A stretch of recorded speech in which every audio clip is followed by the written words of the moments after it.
Hello. My name is Inigo Montoya. You killed my father. Prepare to die.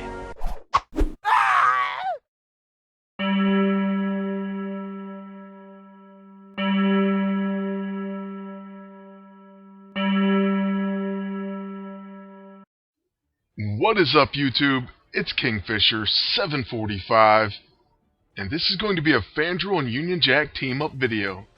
As you can see, we're not wasting any time with this one. We're jumping right into the action. We just started and we're already getting hit by Quicksilver. Also, I think I mentioned this before, but he really hates Fandral. He seems to attack him every time.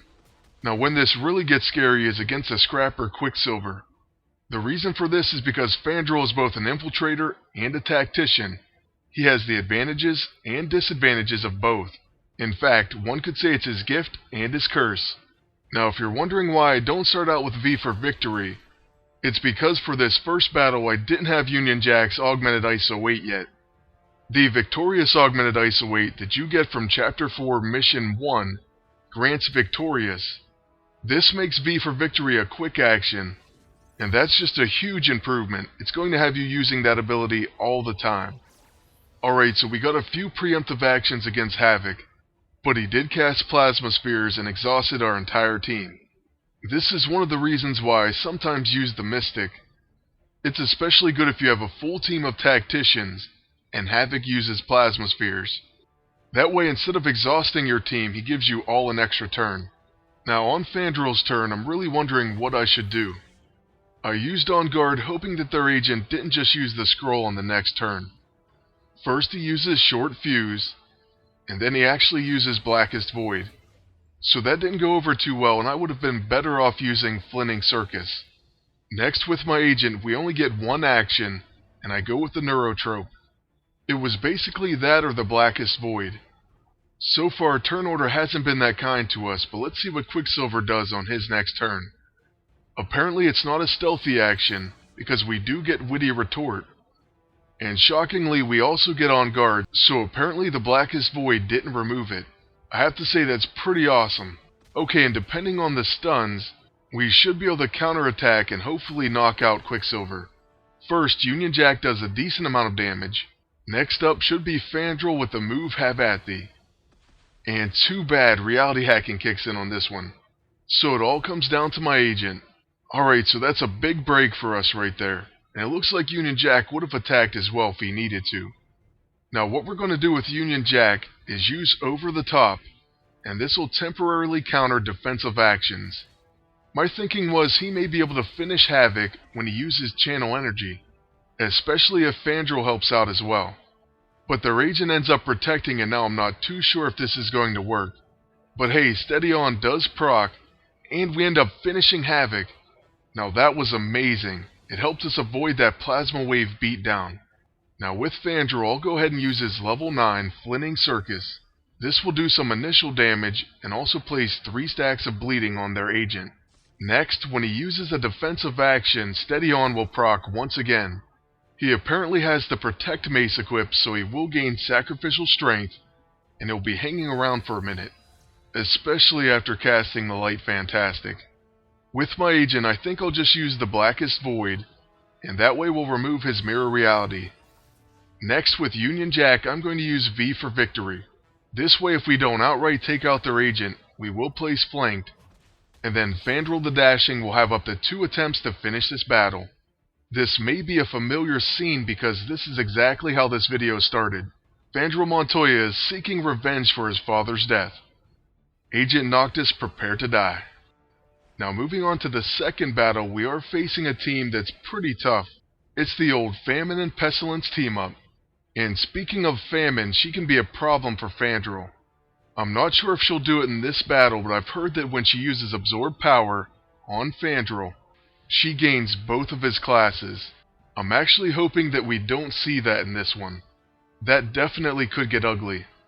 I have to admit, on this one we get a pretty nice turn order. Our agent gets to use his Neurotrope first turn, and then we also get to use the Blackest Void. Whenever I see a Pestilence team, I always think I want to disorient them, especially if they're with Famine. This quite often works out very well in your favor. But only time will tell. Let's see if old Beast hits his own teammate.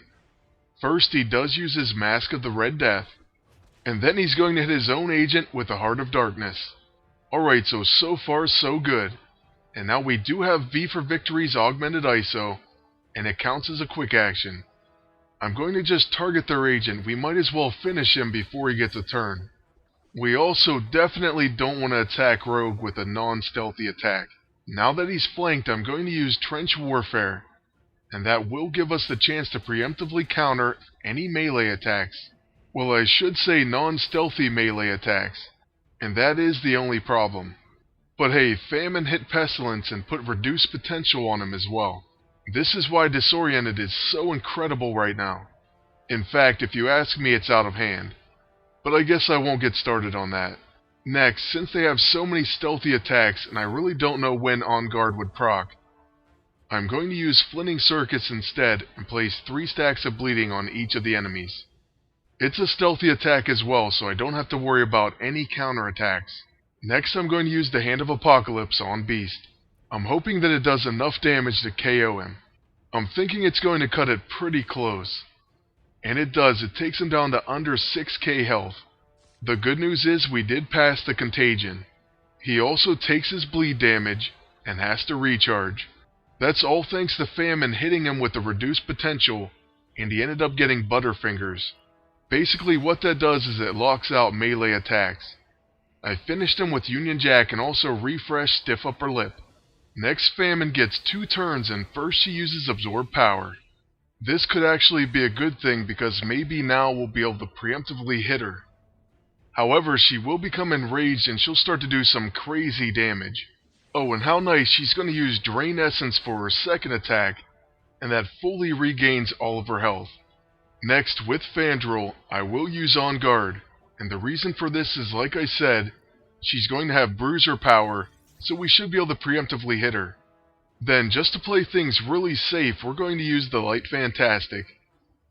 This will heal us, clear our debuffs, and then also place Mirror Reality, so the next attack will heal us instead of hurting us. Famine still has combat reflexes, and that Southern Hospitality counterattack, but since we do heal, we'll go ahead and hit her with V for Victory.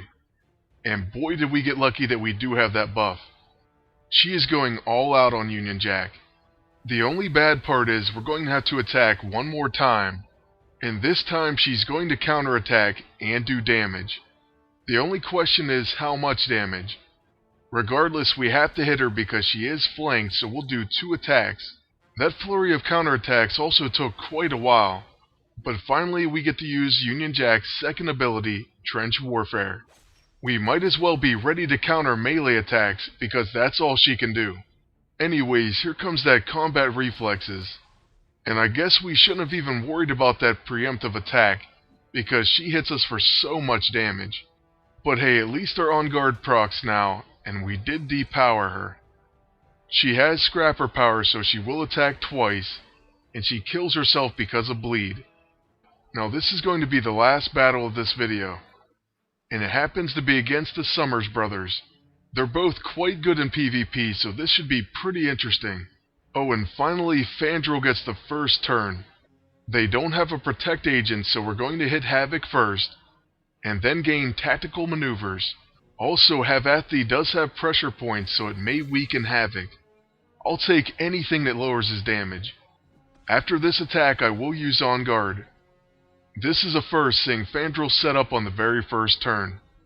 I'm hoping that because of this, you can see how crazy Fandral and Union Jack can get.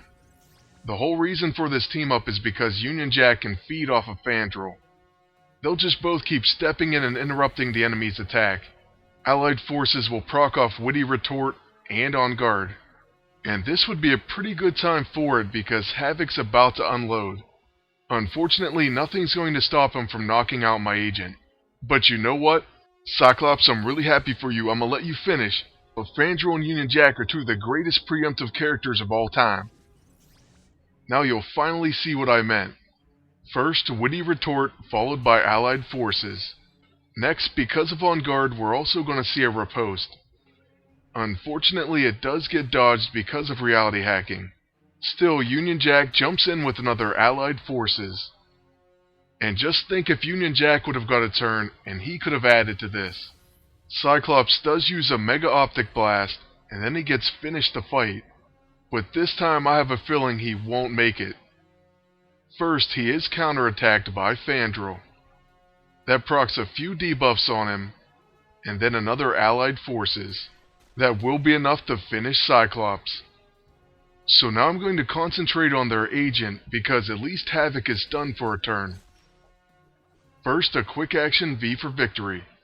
Now that he's flanked, I'll go ahead and use our second ability, and then we'll follow it up with a level 1. What this means is we'll get to preemptively counter both melee and ranged attacks. That's another reason why that augmented ISO is so amazing for Union Jack. Like I was saying, first the trench warfare, and that gives us stiff upper lip. Then we also get to shoot him with a service revolver, so that gives us capital defense. Their agent is down to 17,800 health. After the poison it's even lower, so I'm thinking that these preemptive counters should be able to KO him before he even gets to hit us. And that's exactly what's going to happen. In this case, we won't even need all of them. A 36k Royal Arms does the trick. Now we just have to take care of Havoc before he gets a chance to act. Our level 1 Havathi will give us another attack because of tactical maneuvers.